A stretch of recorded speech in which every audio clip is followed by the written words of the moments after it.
Okay, L'chaim. At some point I'm going to sit down, Rabbi say, okay? At some point we'll sit. L'chaim v'lebracha, L'chaim v'lebracha, L'chaim v'lebracha, L'chaim v'lebracha, L'chaim v'lebracha, L'chaim v'lebracha, L'chaim v'lebracha. Once upon a time, a long time ago, the neshama of the Baal Shem Tov came into the world. A long time ago. Baal Shem Tov was born in Shnas Nachas, 1698. It's over, what is it? It's over 300 and I don't know how many years it is. 25 years, a long time ago. Baal Shem Tov neshama came into the world. And there's a whole story about the Baal Shem Tov's neshama, you know that. There's a whole story which the Baal Shem Tov himself wrote in a letter, which is printed, about who he was in his earlier Gilgul, in his earlier incarnation. I guess I'll tell this story, yeah? You can visit inside Chassidus and hear all these stories until they're coming out of your nose and your ears and your eyes. But I'll tell it again. It's in the Atomim, this is in the Geniza Chasanis. It's a letter from the Baal Shem Tov himself where he writes this story. That there was a Yid in Tzfas. The letter is written, 280 years ago, 270 years ago, and it says 200 years ago, that means 500 years ago, there was a Yid who lived in the city of Tzfas, the holy city of Tzfas, the northern Eretz Yisrael, what they call Golil, right? The Jewish nation is divided up into three. There's Yehuda, and there's Golil, and there's Eved Hayadin. The Misnagdim lived in Yehuda, and the Chassidim lived in Golil. It's the same right now also. All the weirdos, the mystical people, the spiritual people, they live in Tzfas and in Tveria and all those exotic places. It was the times of the Shasa was the same thing. The Mitam Dechom lived in Yehuda, and the Rashbis of the world lived in Tveria and in Tzfas and in Tzipoiri and in places like that, northern Eretz Yisrael. He lived in Tzfas, in Tzfat. This man was a Ish Tam V'Yirash V'Yirei Elokim V'Soy Meirah, which is the beginning of the book of Iyov, of Job. He was a sincere and straight person who feared God and he stayed away from evil. He was a very pious, righteous man. This man lived in Tzfas. He was a simple man. He wasn't very learned, but he's righteous. You know, everybody knows that there is not necessarily a corollary between scholarship and righteousness. There should be, but there isn't. He was a very pious person. Good. Between man and God and man and fellow was good. I knew an old man once, a wonderful man, who said to me, I'm going to meet my maker and I don't owe anybody anything, he told me. He was in his 80s. I'm going to meet my maker and I don't owe anybody anything. I have a clear conscience. Simple man. This Yidl was such a person, very beautiful. And he had good habits. He always went to shul early. He never rushed in shul. So to use a yeshivish expression, a halachic expression, he was from the Asar Rishonim and from the Asar Acharonim. He was in the first 10 people to come to shul, which is considered a status. And he was in the last 10 people to leave the shul, which is also considered a status. Usually you do one or the other. He did both. He came early, he took his time. A pious, sincere, simple man. Anyway, the story is that one day he came to shul. He comes home, he's in his home. There's a knock on the door. So he asks who's there, and they tell him it's Eliyahu Hanavi, Elijah the prophet. You know, if Elijah the prophet knocks on my door, I double lock the door. You know what I'm saying? Anyway, he opens the door, and Eliyahu Hanavi comes into his home, and the house is filled with light. In other words, he has confirmation that in fact his guest is from another world. And Eliyahu Hanavi tells this simple man the most amazing thing in the world. Just listen here. I am a messenger of all the heavenly heaven, all the guys upstairs that matter, sent me to represent them with a message for you. And this is the message. On the day of your bar mitzvah, he says to this person, you did something that was so deep, and it was so true, and it was so pure, that it bypassed all the heavens. Meaning, we all know something happened, but we don't know what happened. So I am a shliach, I'm a representative of all the chevra upstairs, all the spiritual beings in the heavens, to make an offer to you. The offer is, tell us, reveal to us what you did on the day of your bar mitzvah, and I'll teach you the whole Torah, all the secrets, all the mysticism. He says, I'll teach you even the language of the birds, and the language of the palm trees. In Kabbalah you have really interesting stuff. He says, I'll teach you all the secrets, just tell us, we want to know what you did on the day of your bar mitzvah. So this simple and sincere man says to Elijah the prophet, says to Eliyahu Navi, what I did on the day of my bar mitzvah, I did for God and God alone.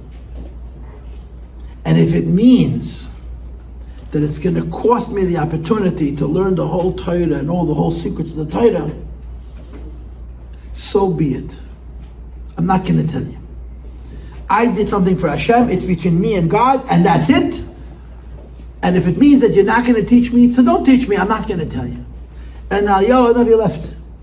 Now imagine if there was a tumult before about this man, there was even a bigger tumult. A man should turn down such an opportunity to keep a secret, a little tznius. And it's not even secret from his neighbors, it's from the Malachim Lamaila. No one's going to know down here what happened. Anyway, of course, you know exactly what happened. Navi came back again, and he said, we had a meeting, and we decided that I should teach you the whole Torah without you telling me we did the mitzvah, just because of your tznius. And that's what happened. Navi, Elijah the prophet, visit this man. By the way, in case you're in doubt, I never had, it comes to me to say that every year. I made 5 brisens, he came to every bris. I never met him, I never told him hello, he never tapped me on the shoulder, I never saw him drink any of the wine. But I was to see Eliyahu Navi, you know what they say, sometimes you see Eliyahu Navi and you think it's your angry neighbor. But I never met Eliyahu Navi. Eliyahu Navi came to this man and he taught him Kol HaTorah Kul. He became a big Gaon, not just a big tzaddik, but a great scholar. He knew the whole Torah, all the secrets, everything there is to know. He lived his entire life just as he had been as a young man, coming from the first people. He never got smart, you understand? He never got smart. He was the first 10 to arrive, and the last 10 to leave. He took his time to shul. To the day he died, his life and his behavior and his sincerity and his piety remained the same. Nobody knew of his scholarship. Nobody knew of his righteousness. As far as they were concerned, he was a simple man living in Tzfas. And eventually his neshama left his guf, his soul left his body, went to heaven. And we know, it says in holy books, that when tzaddikim pass away, over there's a big joy. There's a letter from the Baal Shem Tov, a printed letter, another letter from the Baal Shem Tov.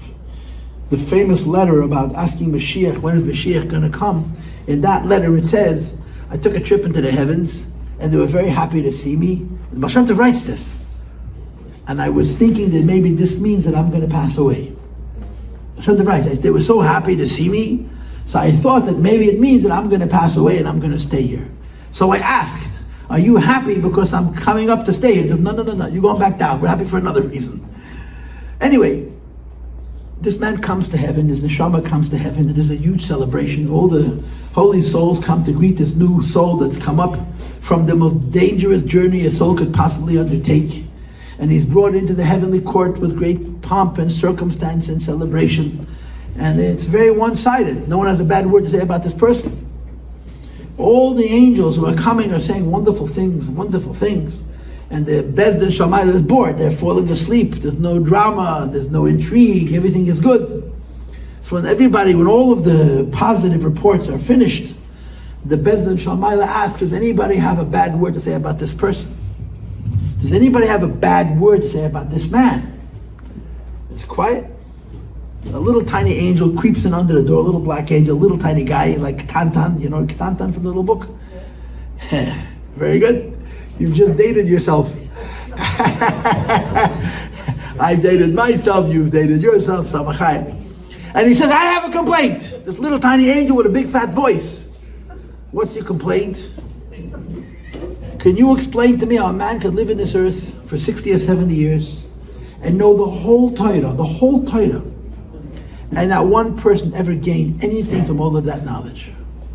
That's the complaint. A person should live on this earth for so many years and know so much Torah, and never once did anybody benefit from all that knowledge. He was so busy keeping a secret. So, depending on which version of the story, one version of the story got very, very quiet in the heavenly court. Another version of the story got very noisy. This is all drama, by the way. This is not in the Baal Shem Tov's letter. So they got quiet and they got noisy. It's a machlekes hapaskim.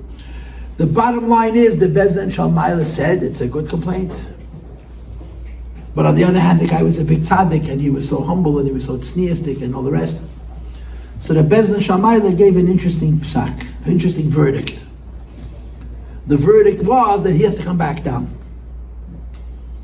But normally when the Neshama comes into this world, the roads are dangerous.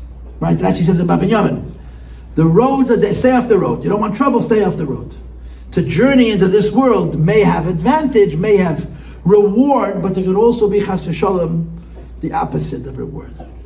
So his neshama is going to come back then into this world without fear of setback, meaning he's not going to come into this world in a way, as the Gemara says, that he's going to forget where he came from. He's going to come into this world knowing where he came from, righteous and pious and holy. And he's going to teach the world a new approach to Torah based on the principle of love your fellows, you love yourself, and he's going to prepare the world for the coming of Mashiach. The heavenly court determined that this soul who lived the Chveis 500 years ago in Tzfas is going to come back down into this world. He's going to teach a new dimension in Torah that's anchored in the priority. The most important thing in Judaism isn't the Torah and the mitzvahs, but the Yid. Love your fellow as yourself, and is going to prepare the world for the coming of Mashiach. And the Baal Shem Tov wrote a letter that this is him. This was the neshama of the Baal Shem Tov, this is the soul of the Baal Shem Tov in an earlier Gilgul. That's the story that I wasn't going to tell you. And most of that I wanted to tell you. What did I want to talk about? The Baal Shem Tov came into the world a long time ago. When he came into the world, there's a lot to say about what was going on. There's even more to say about what's happened since. But one thing is certain. The Baal Shem Tov was a person, but he was a Rebbe. He was a neshama clause, what we call in our culture a general soul, who came into this world a long time ago. He passed away. He passed away in 1760. In 17, it means he's in the world of truth for more than 250 years already. He passed away more than 250 years ago. That's how long ago he lived. The Baal Shem Tov neshama came into this world to create a way of life, a teaching, a Torah, a philosophy of life that allows us to get through the last 3 centuries. We all believe, we're Lubavitchers, we're holding at the threshold of Mashiach. But the last 3 centuries have been incredibly difficult, incredibly difficult, very tumultuous. And the Baal Shem Tov neshama came into this world to give us the koyach, to give us the strength to deal with the Rebbe Hachnah calls the magefes of ikvas the Mashiach, the many plagues, the many epidemics, the many diseases, the many contagions of the heel of Mashiach. The heel of Mashiach means the very end of Golus. And there's all kinds of stuff that challenges the Jewish people and challenges the Jewish truth, what the Rambam calls Das Emes, the truth, the religion of truth. And the Baal Shem Tov neshama came into this world to provide a remedy, a healing, an approach, a way of life that answers all of these dilemmas, answers all of these problems, all of these challenges, all of these hardships. Now let me give you a contrast, okay? In the Middle Ages, go back 1,000 years, the Jews were in Golus then too. And at that time, the Jews suffered from the magefes, from the various contagions, the various spiritual plagues that exist at that time, whatever they were. One of the serious challenges to Jewish identity and Jewish life was philosophia, was philosophy. In certain parts of the world was very caught up in the study of philosophy.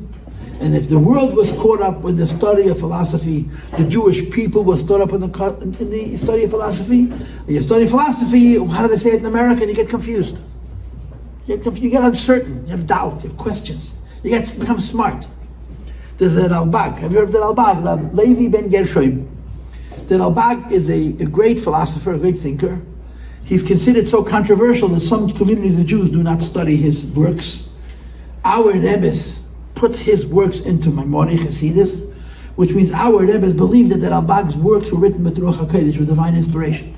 But if you think that Rambam is too much of a philosopher, that Ralbag out-philosophizes the Rambam.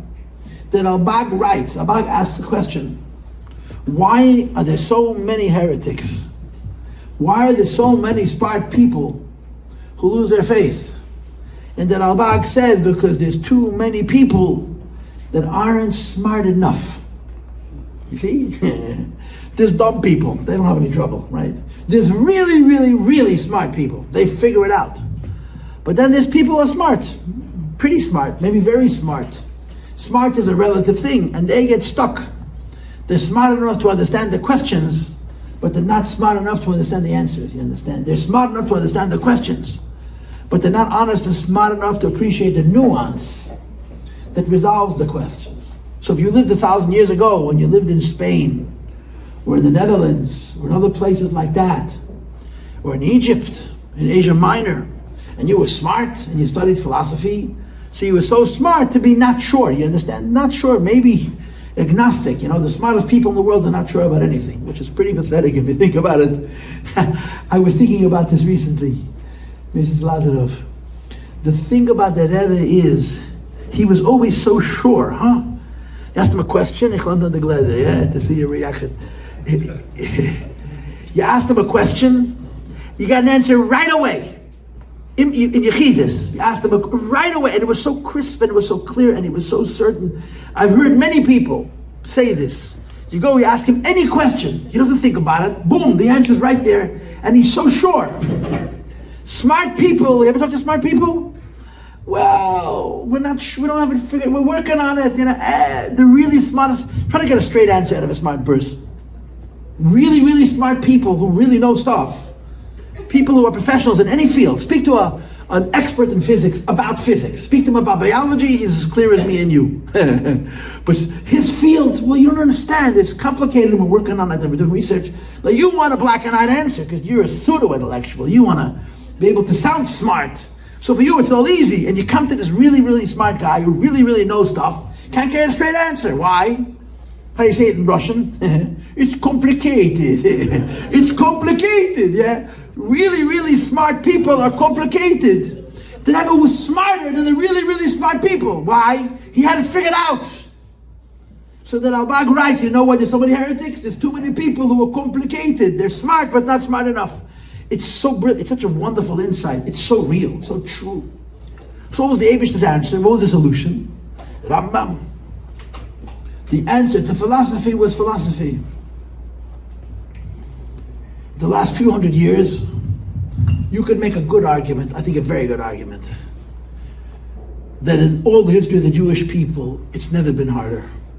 You look at the last 2 or 3 centuries, for European Jews, Sephardim, until Israel became a state, they were doing pretty good. Then Israel became a state, and they all got, all the Sodus we got in 250 years, they got overnight. Almost all the Sephardic Jews, nobody wants to admit this. Who paid the price for the modern state of Israel? Who paid for the modern state? The answer is 2.5 million Sephardic Jews.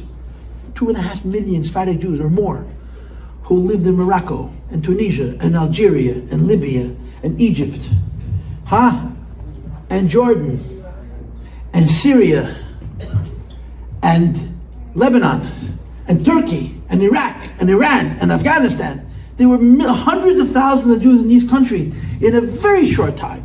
Rubam Kulam, the vast majority of them were forced to move. The same thing that happened to Ashkenazic Jewry in the first half of the last century, because of Stalin and Hitler, happened to the Sfarad in the second half of the last century. That's what I said to you before. Almost all the Jews in the world, almost every one of us, have no roots. We've all been displaced. All been displaced. So I think you can make a very good argument. The last 100 years, for sure. But you could say the last few hundred years, certainly for European Jews, may have been the hardest in all of our history. We've been through plenty.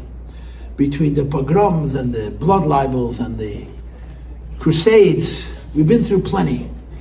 But the last few centuries have been very, very hard. Particularly hard on our soul. Even if it's not hard on our body, it's been very hard on our soul. And what was the answer? What was the Eibishter's answer? What was God's answer? The God's answer was the Baal Shem Tov. God's answer was Chassidus. But you see, Chassidus is very different than Rambam. Chassidus is a different kind of answer. If 1,000 years ago the answer to philosophy was philosophy, in modern times, in the last few hundred years, the answer, and I'm using a quote, this quote is from Rabbi Hachnah. Rabbi Hachnah was what the Alter Rebbe said, he did nefesh, one of the Alter Rebbe's closest friends. When Rabbi Hachnah, Rabbi Shulam Zusha Hachnah, you heard of Rabbi Hachnah, right? Rabbi Hachnah was a big tzaddik. He was a Talmud of the Mezritcher Maggid. He was a contemporary, he was a close friend of Rabbi Hachnah. You know Rabbi Hachnah, Rabbi Shulam Zusha Hachnah. The Alter Rebbe wanted to get his approval on the Tanya. He wouldn't publish the Tanya without his support.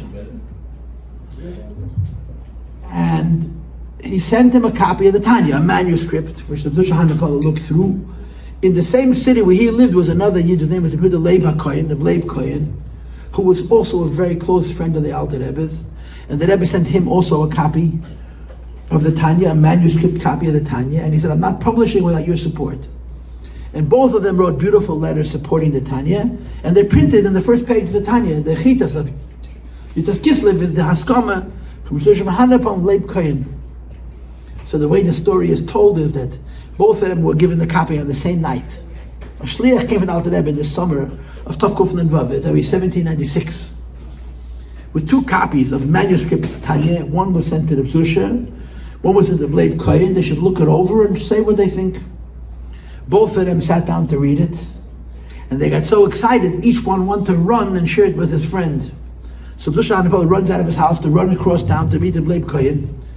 Unbeknownst to him, Leib Kohen is sitting in his home with a copy of the Tanya, and he gets very excited. He grabs the book and starts running to the village. And in the middle of the town where they lived, the city of Hanapol, there was a river. There was a bridge. And the two of them met on the bridge in the middle of town, each one excited about the Tanya which the Alter Rebbe had sent to them. And each one made a comment about the Tanya. And the Rabbi Hanapol's comment was the words I said before. That the Sefer Tanya Kadisha, the holy book of Tanya, is the Ktedes, Same Marpe, van alle Magefes van Ikves and the Mashiach.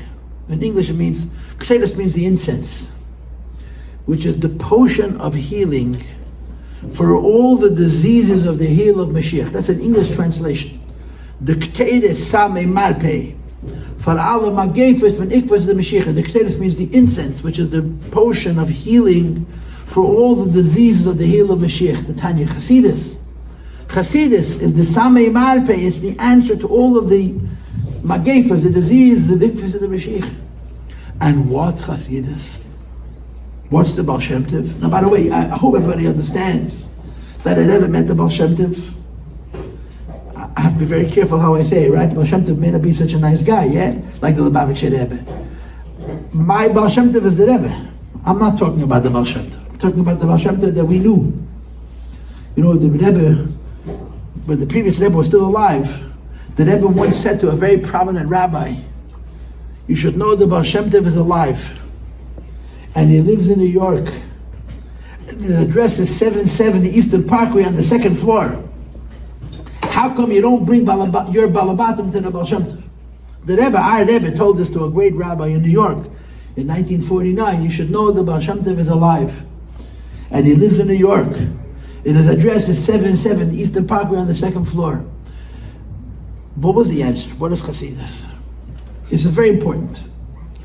Chassidus, Rabbi Yossi, Chassidus, ladies and gentlemen, in a word, in a sentence, is neshama, is the soul. Or as we like to say it in fancy, because we're such smart people, it's the Yechida, the Pinta, the Yid. The Baal Shem Tov was put into the world by God at a very strategic moment. And like I said before, La Hashem HaYeshua, who did the Eibush do a favor? He did a favor for himself. And he planted this incredibly holy soul, and he gave him incredible powers, and incredible whatever it is that he gave him. What we call in our culture, the Chabad culture, the Even Toiv Shebekesed HaMelech, the precious stone which is the base of the king's crown. That was the gift that God gave the Baal Shem Tov. And the Baal Shem Tov took that stone and he ground it up into a powder and he feeds it to each one of us and he saves us. And there's the Baal Shem Tov of our generation who takes this precious stone and he grinds it up into a powder and he feeds it to each one of us and he keeps us from losing ourselves from our lives. What is this precious stone? What is the Baal Shem Tov? What is the Rebbe? Right? What's the trick? What's the chap? What's the idea? The idea is we live in a time that's very, how do you say it in Russian, huh? Complicated. I hope I'm not embarrassing anybody here. It's complicated, right? The way you say complicated in English is, it's nuanced. It's nuanced. And because it's nuanced, everything is complex. And because it's complex, you can never really be sure about anything. And the Baal Shem Tov came into this world and he touches each of us. The Rebbe comes into this world, he touches each of us. Where does he touch us? He touches us in a place, Rabbi side, where there are no questions.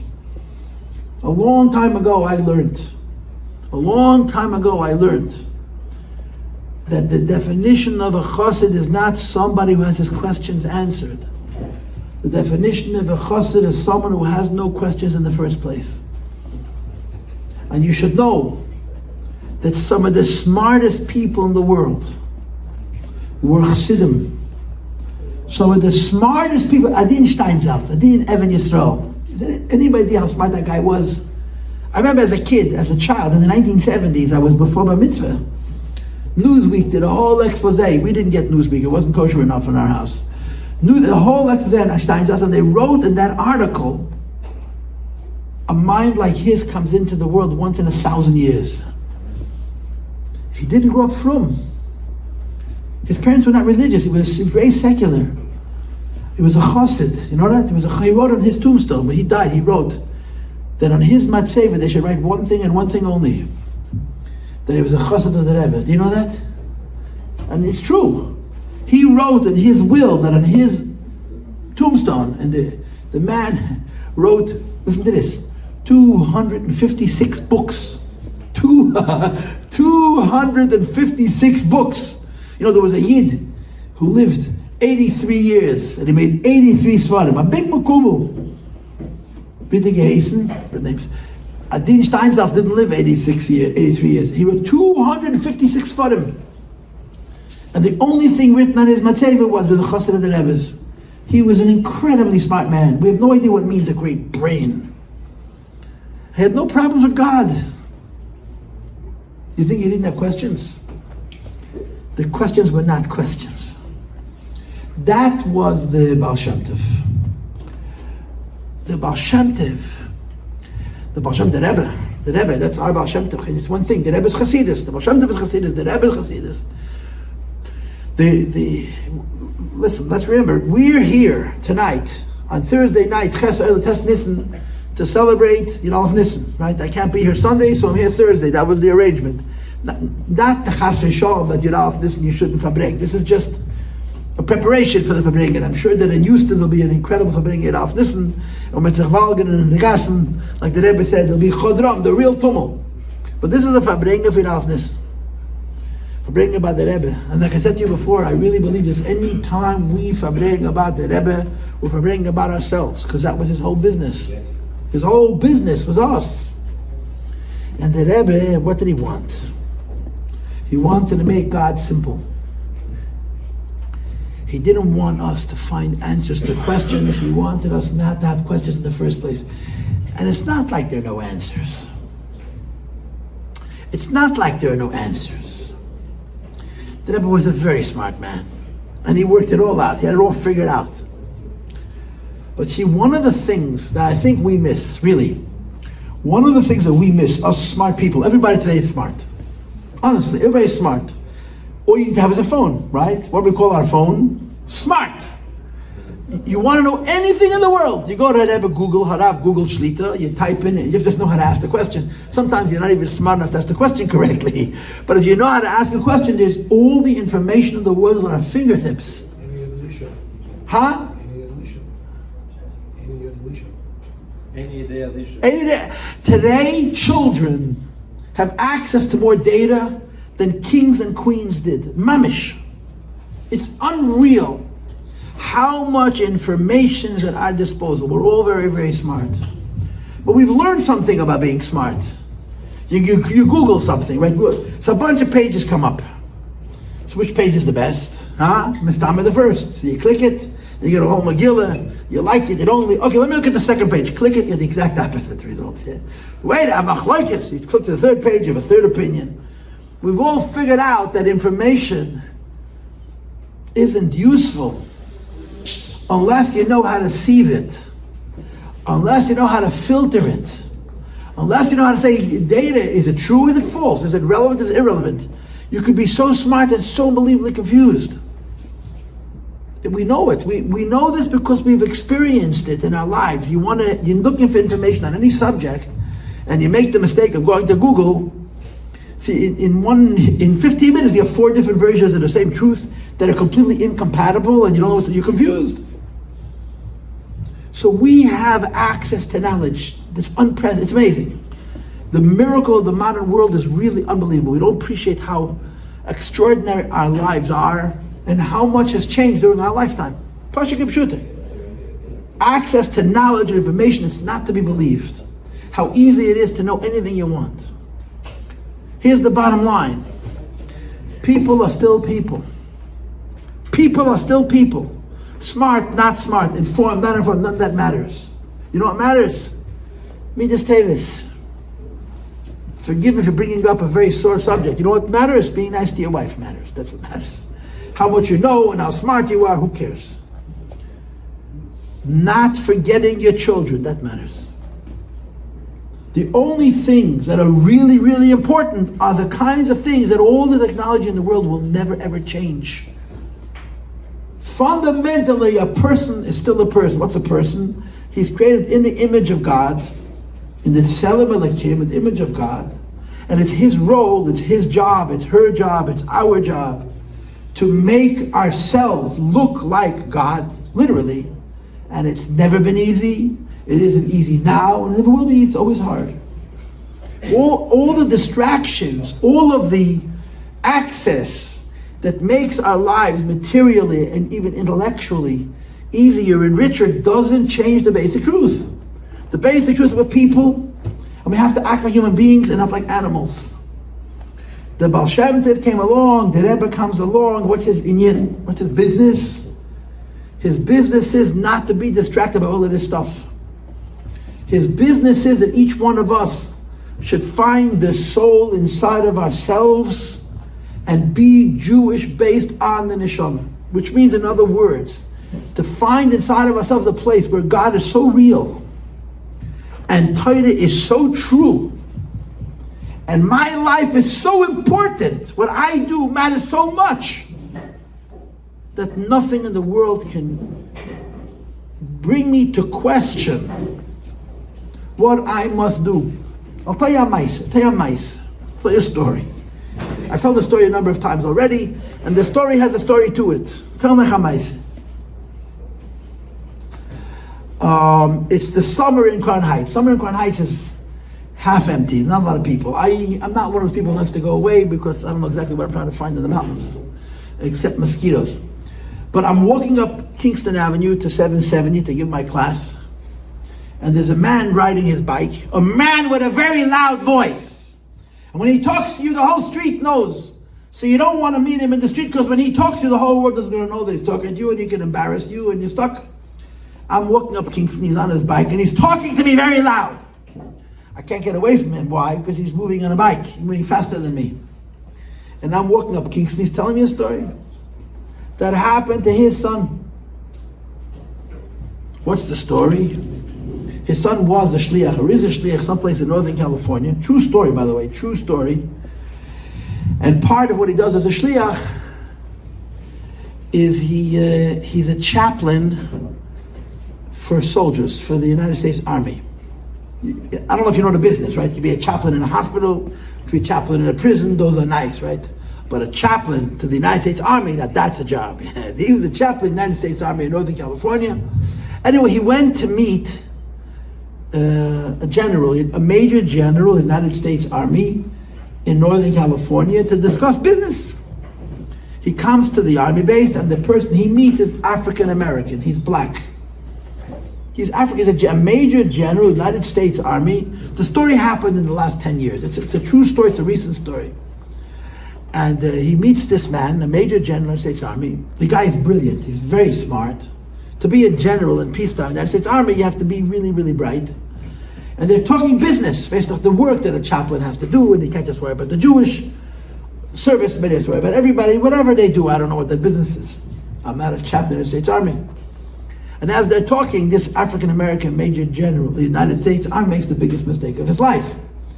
I want you to know, I sat on a plane today next to two Christian people, real Texans. And I don't know why I sat down next to them, but here's the reason I sat down next to them. Halfway through the flight, she starts to talk to me, and she gets very insulted, very uncomfortable.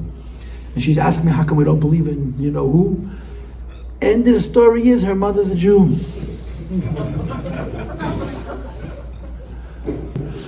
I said to her a few times, you should know you're Jewish. I don't know if I did the right thing. I tried to get her attention. Her husband was very not happy that she was talking to me. But I sat down in the front seat. I wanted to have extra leg room. I got on too late. There was a seat available. I took it. And that's what happened. I don't know. I hope. I said to her 3 or 4 times, you should know that according to Jewish law, you're a Jew. And blank. So this guy, this African-American major general in the United States Army says to this Chabad rabbi, my great-grandmother was Jewish.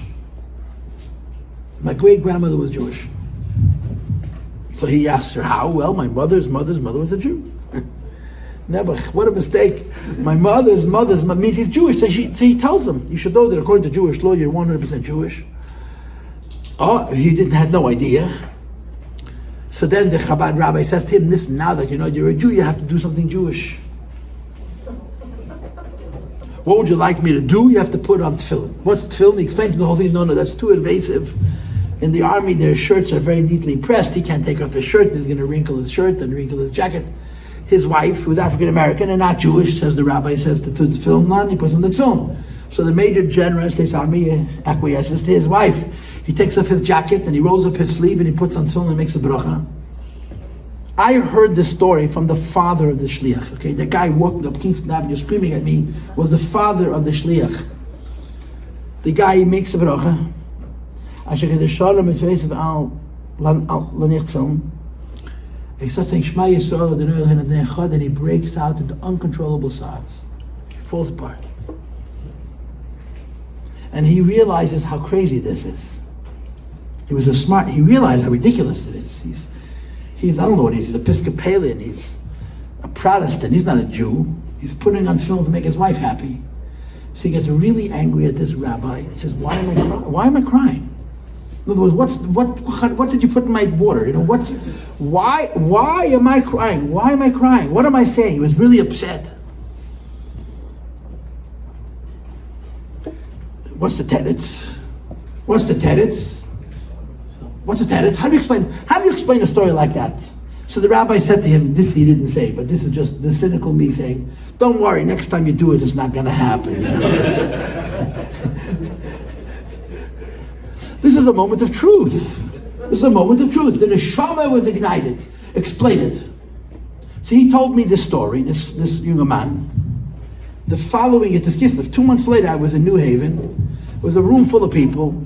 Not like this. This was a secular room. I told the story and I asked if anybody had an explanation. 2 people had anthropological explanations for the science, for how a man who had no idea he was a Jew, none, it never crossed his mind, says Shema Yisrael and cries. And it hit me just how incredibly powerful the power of doubt and logic could be. You can explain this story. It makes sense to you scientifically why this man cried. There's no soul, there's no God, there's a subconscious, and so I don't know what. There's no way to explain a story like that. Here's the deal, we have such a neshama.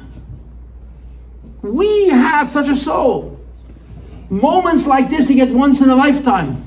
If that guy puts on film every day today, he doesn't cry.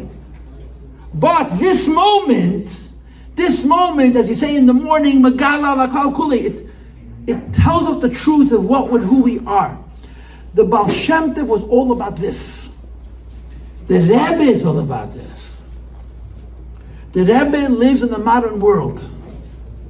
And in many ways, he used very modern ways of reaching people. He used technology, he used propaganda, right? The Rebbe said in America, everything is a parade, so we're going to have a parade for Shabbos. We're going to have a parade for little kids to walk in the street and say, I'm proud to be a Jew. Everything the Rebbe imitated America in all these ways. But on the other hand, the Rebbe's approach to Kiddush is very, very esoteric. You meet a man, you meet a woman, you put film on them. You ask them to light a candle. What's the logic? What's the logic? The logic is it's a soul talking to a soul. It's a neshama talking to a neshama. You bypass the mind, you bypass the ego, you bypass the shmutz, and you speak to the neshama. This is Chassidus, this is the Rebbe. The Rebbetzin Chayamushka, I say this over and over again because I can't get enough of it. The Rebbetzin Chayamushka was a very, very special woman. You know, she was the Rebbe's wife. She was the Frierdiker Rebbe's daughter, the Rebbe Hasham's granddaughter. She was a Rebbetzin. I don't know what a Rebbe means. I don't know what a Rebbetzin means. She was a Rebbetzin. Somebody asked the Rebbetzin Chayamushka what was the greatest quality of her husband. Somebody asked the Rebbetzin Chayamushka what was the greatest thing about her husband, the Rebbe. You know what she said? What would you say?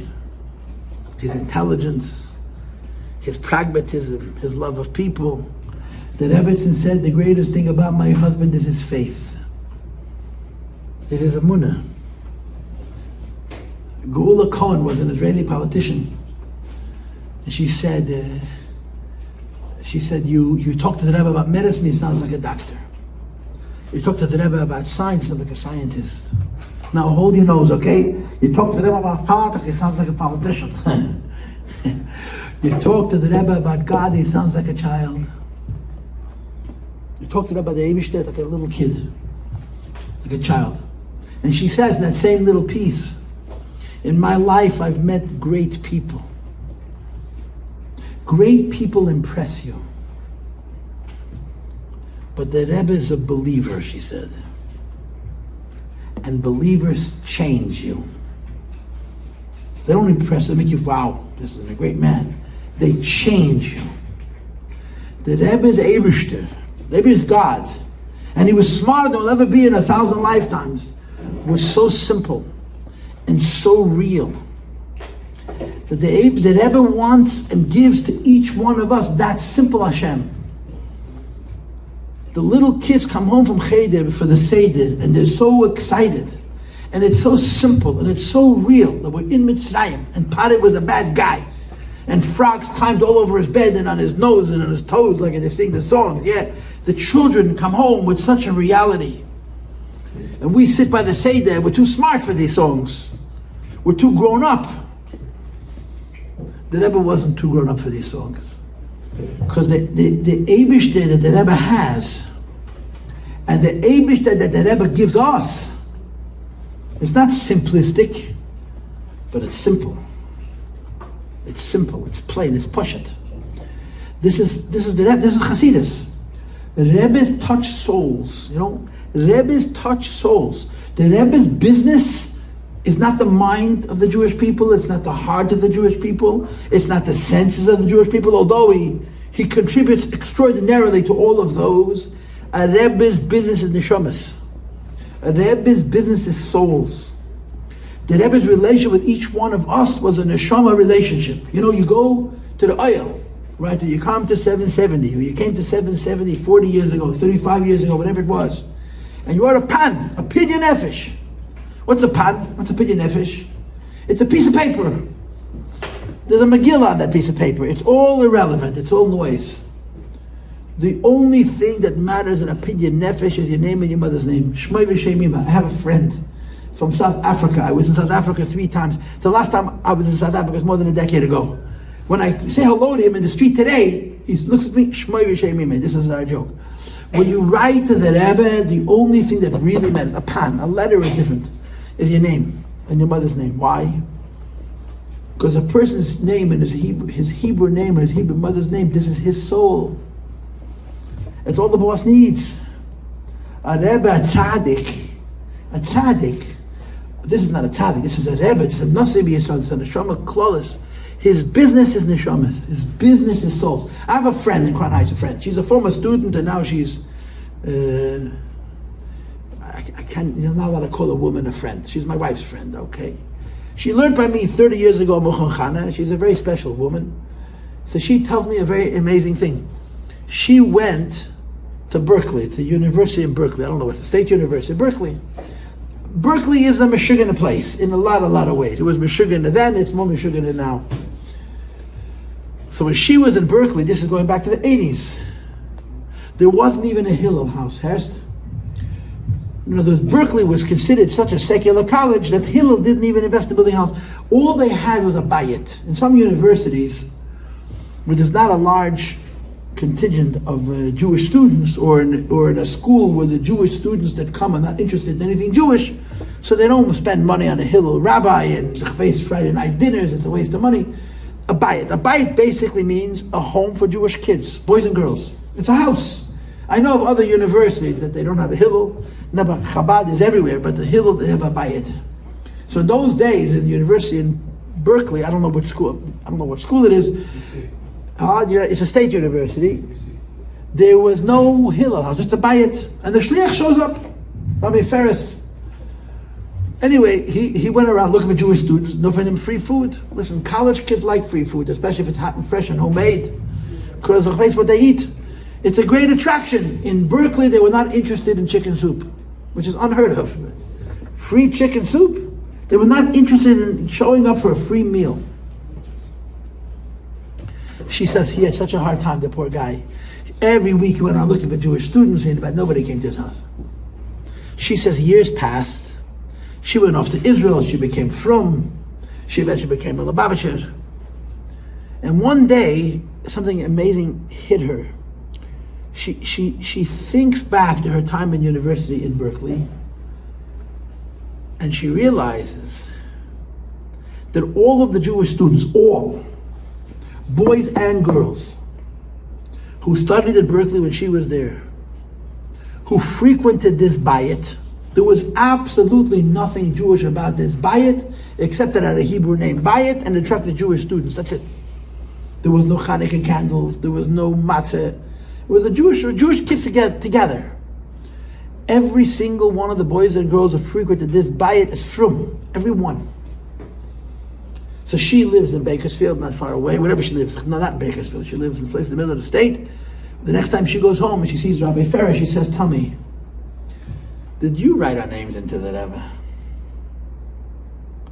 He says, "That's the first thing I do. Every year I find the new students, I take their names, I ruin their lives, I send it into the Rebbe."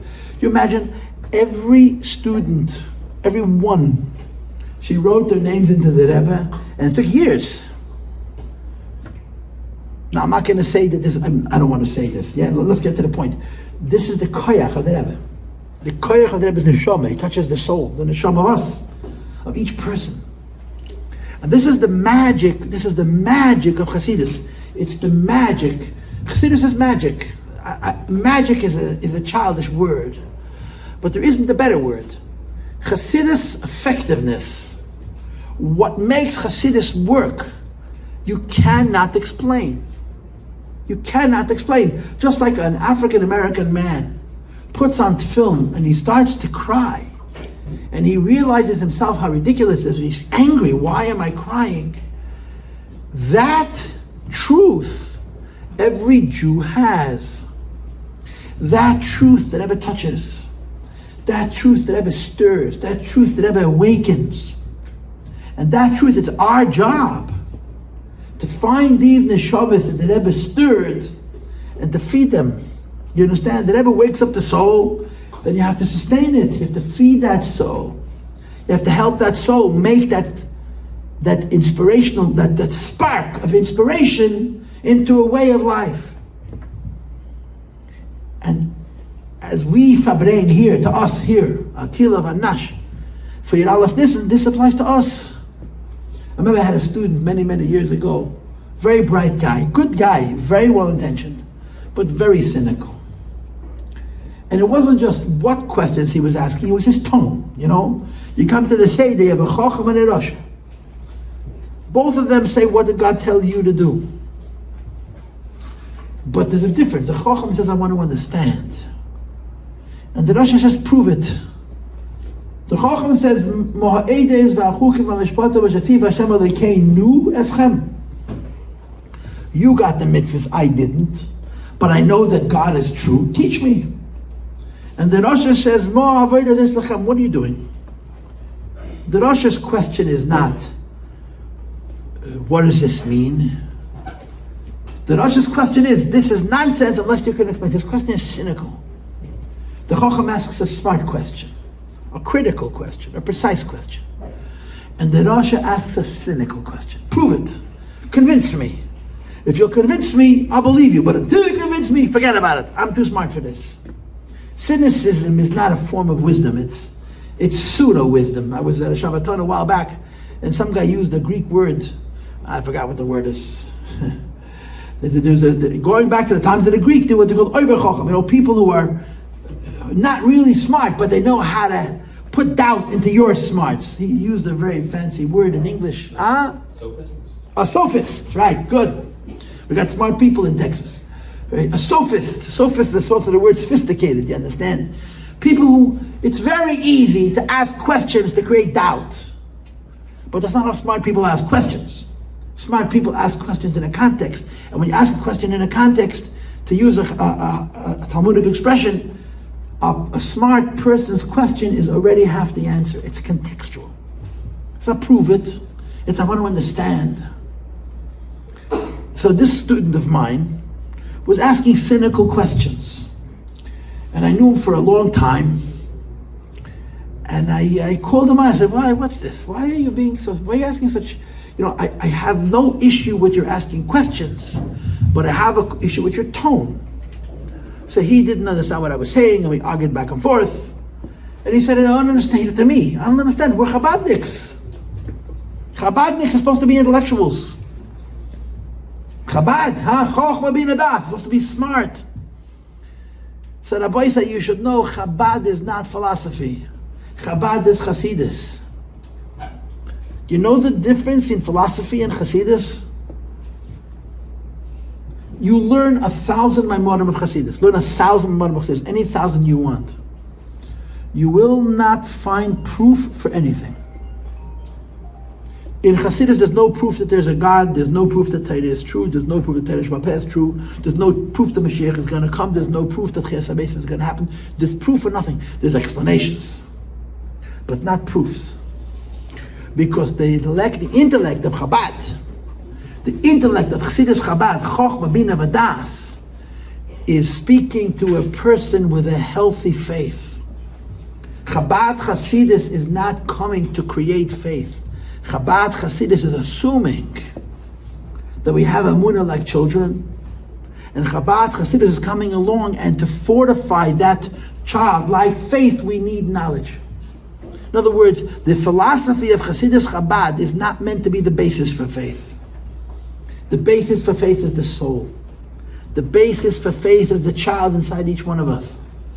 The knowledge is fortified, making the faith stronger. But Chassidus Chabad is Chassidus. Chassidus Chabad is the Baal Shem Tov. Chassidus Chabad is the precious stone, which is the base of the king's crown that helps Jewish people survive the darkest times of Golus. What is that? A level of relationship with Hashem. But we don't have questions. Not we have answers, no, we don't have questions. And Rabbi Yossi, if you know anything about the Lubavitcher Rebbe, this is his business. The Rebbe's business is Amunah.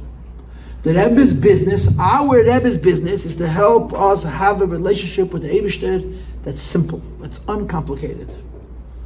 You know, there's Anashir Maises, there's so many stories. But one of the stories is the Maisa with Velvel Green, also with Velvel Green. He told the story himself. I recently saw it in one of the Gem videos. The story with Velvel Green goes like this. Velvel Green is Olav Shalom. He passed away. He lived in Minnesota for many years. He was very close to Rabbi Feller. You know, let's take a break and then I'll tell you something. Yeah, Machana Ebrais, is that good? Huh? Adigin. Okay, we'll come back. We'll be back.